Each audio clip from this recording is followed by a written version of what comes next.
Give me 2. Give me 3. Turn me on!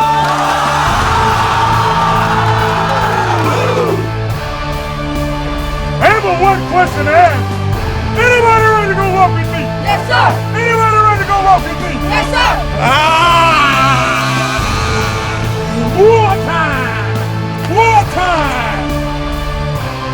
You gonna make your name today.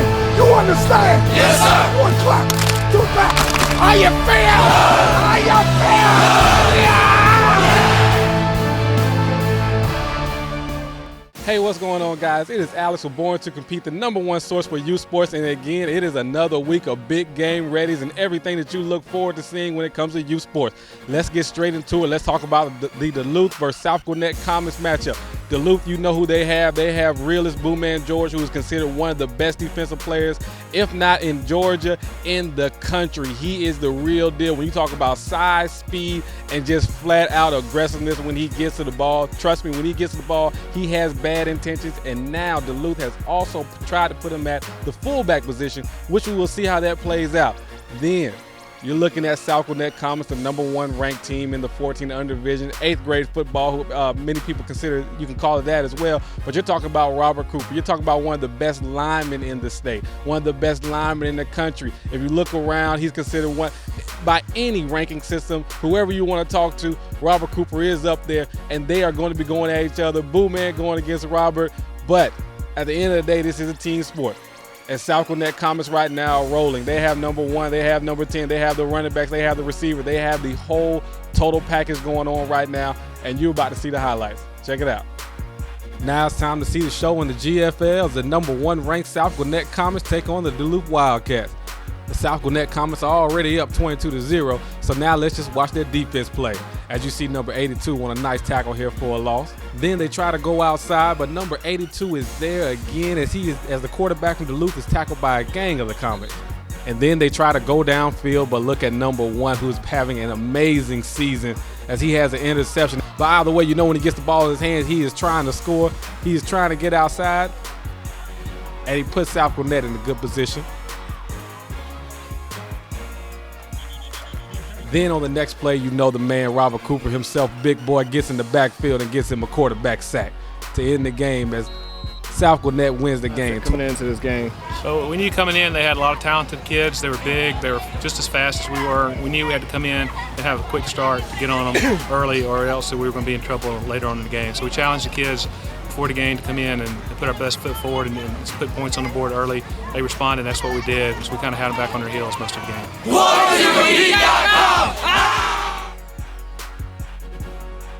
Let's take a break real quick to take a look at the rankings. In the 6 and under division, again at the #1 spot are the Atlanta Vikings. In the 7 and under division, at #1 again are the Atlanta Vikings. In the 8 and under division, with an overwhelming 121 votes from the panel, are the Sandtown Vikings.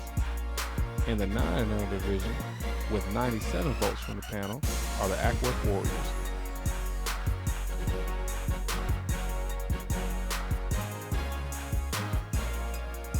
Bo Lotz here with Buckhead Elite, going through some other drills you can do, any sport. Right now we're going to talk some football stuff. So what we need right now is the ground. That's all you need. You can do it on the carpet, you can do this out on the grass, anywhere you have space. Do it in your bedroom, you know, do some homework, get a couple sets of this. Anyway, this is for body stability. You see I'm on the ground right here. It's time to get a little dirty, but that's cool. So we're going to start off with some push-up drills. One of the main things people forget when they're doing push-ups is proper form. Most of the time you're going to see guys like this, butts up, arms out in front. You don't play football like that. Come on. Everything you do comes tight, tight, tight. Your hands aren't way up here. Elbows aren't like this. They're always tight. So we're not going to worry about the push-up, but we're going to worry about the push-up positioning, because this is going to help in everything you do with your upper body. Okay, so we want hands here, chest over the hand, so the shoulder is directly above the wrist, okay? And then as an advanced stage, we'll lift the foot up. Don't want the hips in the ground. If the hips come in the ground, put one knee down for right now until we get better at the drill, okay? When you get better, you have your foot up, okay? Here's your drill.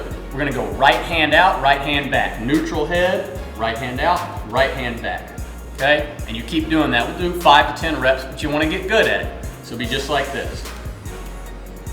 Breathing in the nose, out of the mouth.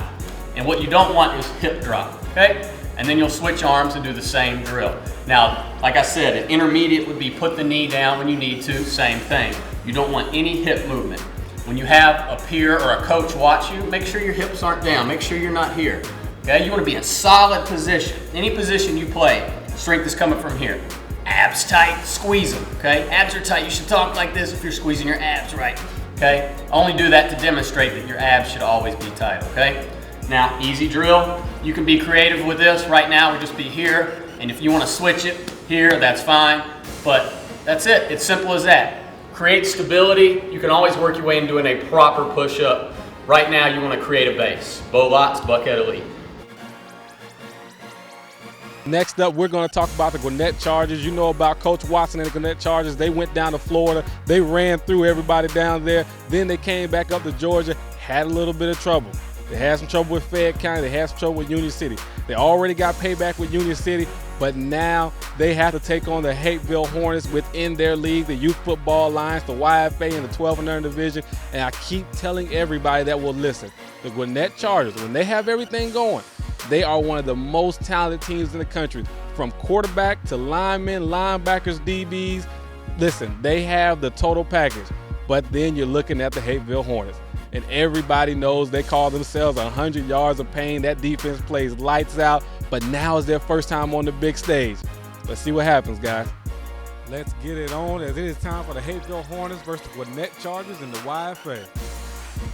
Gwinnett Chargers want to make a big statement this game, as you see number 16 with a nice pass and number 15 in the back of the end zone.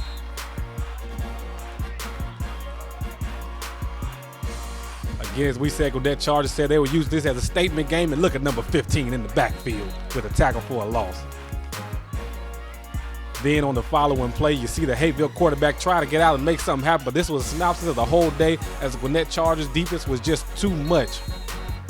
Then with the ball back again, they give it to their running back, number 28. Look at him hit the sideline. This is just pure speed, people. As he gets into the end zone, giving the Gwinnett Chargers a sizable lead. Then on the following possession, watch the quarterback here as the left-hander goes deep and hits the receiver with a nice pass to get them in the red zone. Then look at here, the quarterback saying he's showing off everything as he puts a foot in the ground and, oh, don't give him a move like that. He gets out, gets some more yards. He is trying to get Gwinnett Chargers into the end zone. But then here, the next play, he hands off to his running back, and he gets into the end zone. He's run behind number 7 as they win the game, 33-0. Hey man, first of all, I want to thank these boys. They work hard every day. You know what I'm saying? We got everything against us, and we keep coming out on top. And let me tell you something. The next time you want to talk trash and make a video on my boys telling me you're going to beat me 40-0, you get TikTok running clock. We're on a mission. We're on a mission to get to that Frank Ski Bowl, baby. We coming, baby. We coming. Every day, every play, charge away. 1, 2, 3, Congratulations to Christopher Carter Jr. from the 12U Gwinnett Chargers Blue for being named LaDainian Tomlinson Preparatory Academy Running Back of the Week. Let's go out to the North Metro Football League, looking at Lassiter Trojans versus Dawson Christian. And on this first play right here, look at the quarterback. Turn your hips, get your shoulders square, throw the ball as he gets to the number 32 as Lassiter now has the lead. Now number 11 gets in the backfield, gets stiff arm, but hold on to a leg and make a tackle. Now on the halfback pass, number 8 is in position as he has a pick 6 as Lassiter Maroon is doing some big things in the North Metro Football League.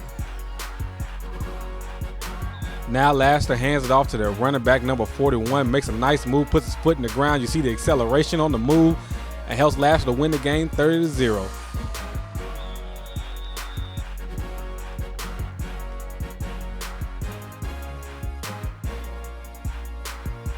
Congratulations to Braden Lynn of the 5th grade Lassiter Trojans for being named the Cam Newton Foundation Quarterback of the Week. All right, guys, let's take a look back at the rankings. In the 10 and under division are the number 4 Forsyth Paladins and number 1 McDonough Cougars. In the 11 and under division, with all 121 votes from the panel, are the Central DeKalb Jaguars.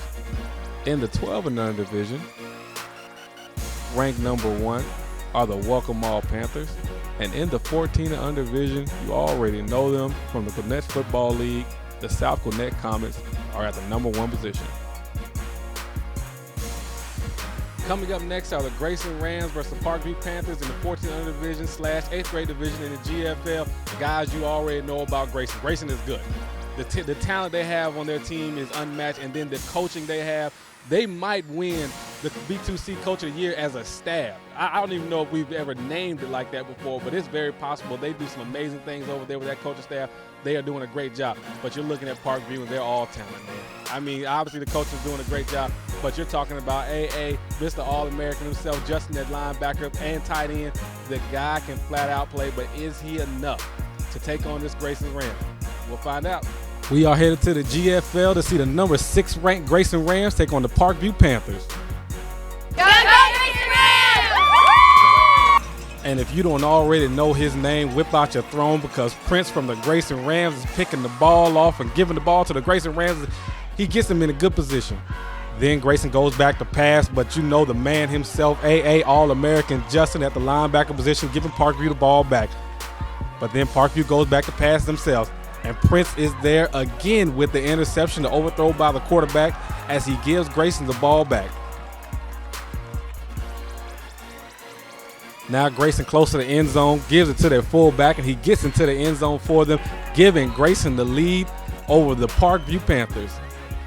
Then Parkview tries to run the ball, but I'm telling you, this D-line has been playing amazing all season for Grayson as they get the tackle for the loss. But then Parkview goes to their running back, number 24, as he hits the sideline and tries to show the speed off. But then again, the Grayson D-line is just too much as they are in the backfield again at the tackle for the loss. Parkview again goes back to pass.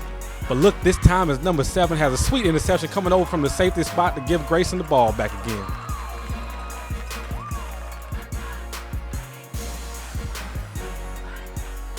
Now Grayson gives it to number 1, who hits the sideline, makes a couple of nice moves, keeps his feet, and puts Grayson in a good position as they cross the 50-yard line.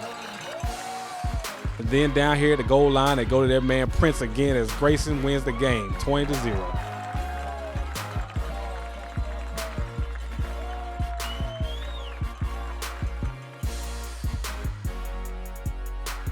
Congratulations to the cheer squad of the week. This week it is the 8th grade Parkview Panthers. Again, at the end of the year, guys, you know we're giving away the tournament award. This will be the best player from the combined 12 and under and 14 under division. This will be the man, obviously. And this week's spotlight is with the Hiram quarterback, Gunnar Falk. He is the real deal, Mr. AA, Mr. All-American himself.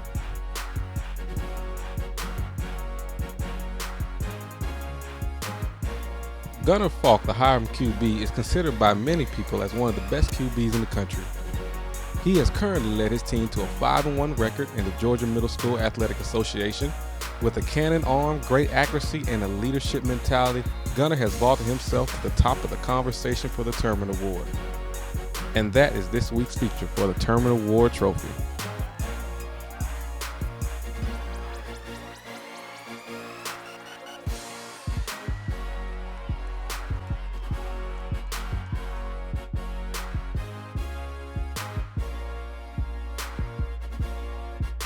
Last but not least, it is Forsyth versus Lambert. You know about the rivalry at the 10 and under division. Some of these kids go to school together. They play together on different various teams, whether it's baseball, lacrosse, whatever it might be.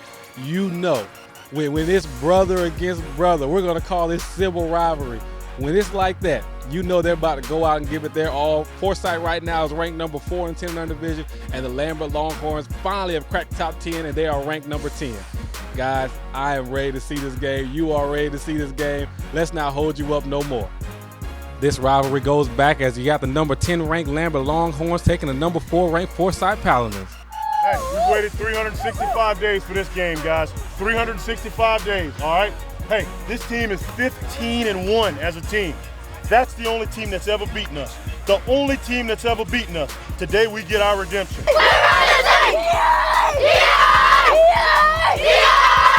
Tap out! Tap out on 3! 1, 2, 3! Tap out! Forsyth starts the game off as they run behind number 22. Number 22 says, I'm going to give you an alley. You just got to get up in there. Number 24 gets into the end zone, giving Forsyth the lead 6-0. Then Lambert comes back as number 35 says, Coach, I can put the team on my back. And he hits the wide open man as he gets down the sideline, giving Lambert a big game. Then the Lambert quarterback looks back again, but this time he has pressure. Look at the Forsyth defense as they make the sack. Forsyth now has the ball back again, and they give the number 1, and look at the moves. He says, Coach, I am ready to be the 10-year-old B2C player of the year if you let me.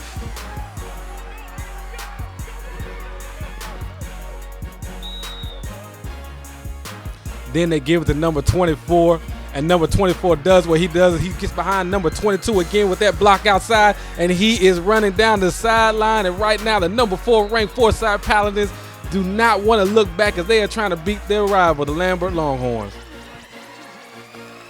But then the Lambert quarterback says, Coach, you got to put it on my shoulders. I got this. He hits number 20 with a nice pass, getting Lambert down the field. And then on the next play, look at this right here. Look at this dime he puts here. Right now, Lambert is threatening. And then on the following play, he is sacked by number 33, who had 2 sacks in the game for the Forsyth Paladins. But he says, Coach, no problem. Let's go back to it again. I'm going to give it to my big tight end because he got hands. He can go get it. And right now, they are trying to shock the Forsyth Paladins as the score is now 13-6. On the kickoff right here, the onside kick off. Lambert almost has it, but it goes out of bounds. That could have shifted the game. Forsyth, being the team that they are, sees the opportunity. They give it to number 1, and he gets into the end zone. Now they are up 19-6. Lambert says, all right, we're going to continue to come back. He gives it to his man, number 20. Look at the moves. He hits him with the stiff arm, keeps on going down the sideline. Right in front of the Forsyth bench. But then here it is. Look at the outlet pass right here to number 4. Good play call, Coach. Lambert is trying to move down the field and pull the upset, but look at the adjustment by the Forsyth defense. Number 24 right there. Shadow with number 55 and comes up with a great interception. And then too many plays, people don't get the call for the block, but look at number 22 and number 4 right there with that block, and number 1 runs right off their hip as he goes for 72 yards, as he has 195 yards rushing on the game, and he helps Forsyth win the game 31-6. Hey, I'm so proud of our boys today, man. They have been working so hard since back in July, waiting for this day, being undefeated, playing a hometown rival. We knew the Longhorns were going to give us a tough game, and they really put up a good fight. But our boys in the end came out strong, put it on them like Paladins do. And that's what we want. That's what we want. MoreVictory.com! Congratulations to Jake Pope of the 10U Forsyth Paladins for being named the B2C Player of the Week. Give me 2. Give me 3. Turn me up! You know what it is when they say it's time to turn up. Let's take it out to Duluth as we look at the top 10 plays from the week. And number 1 from South Gwinnett has been playing well all year long. I don't know how many interceptions he has in the season, but he has to have about 5 of them right now. He is looking to make his case for the all B2C team as he helped South Gwinnett beat Duluth 22-6. At number 9 is the Gwinnett Chargers. And look at this pass right here. It is in the back of the end zone. Perfect dime in the back, but number 15 obviously has a great catch too, keeping his feet in bounds. At number 8, look at the pick 6 right here by number 8. You know, if you get a pick 6, you have to be on the top 10. You have to be. They don't get that much love. But look here, Lasser's number 8 gets a pick 6 taken to the house and helps Lasser to win the game. At number 7, you just have to appreciate number 35's play all game long because he played very well with his touchdown pass here to number 55 in a losing effort against Forsyth Paladins. At number 6, the Gwinnett Chargers quarterback. True indeed, he was throwing the ball well all day, but you have to have receivers catch the ball. Look at this adjustment he makes on the catch. At number 5, This is just a pretty pass in the back of the end zone. Great catch, too. That is the way you draw up the slant in the back of the end zone. Number 4. Look at the adjustment Forsyth makes on defense, as this interception was huge, as Forsyth ends up beating their rival. At the number 3 spot, the Gwinnett Chargers quarterback says, yes, true, indeed, I can pass it. I'm a quarterback person. When I need to do something, I can do it, as he puts his foot in the ground and gives somebody the move as he helps Gwinnett Chargers defeat the Hateville Hornets. At the number 2 spot, again, going back to the Forsyth and Paladins game, look at the blocking downfield. That number 4, number 22 blocking on the linebacker. And Arrington knows what to do as he goes 73 yards for the touchdown. Again, helping the number 4 ranked Forsyth Paladins stay in the top 10 and look forward to moving up in the ranking. At the number 1 spot, look at Prince from Grayson. Play the man-to-man defense, run the route for him. Go up and get the ball. Keep your feet in bounds. Make a play on the ball, son. Guys, that is our show for this week. We hope you enjoyed everything, the big game ready, the spotlights, and of course the tournament award that will be decided at the end of the year, guys. Again, we have some great things coming up for you. We hope you enjoy it. Hope to see you again next week. And always remember, we don't stop here until the whistle blows, man. I hope you do the same thing, all right? Take care.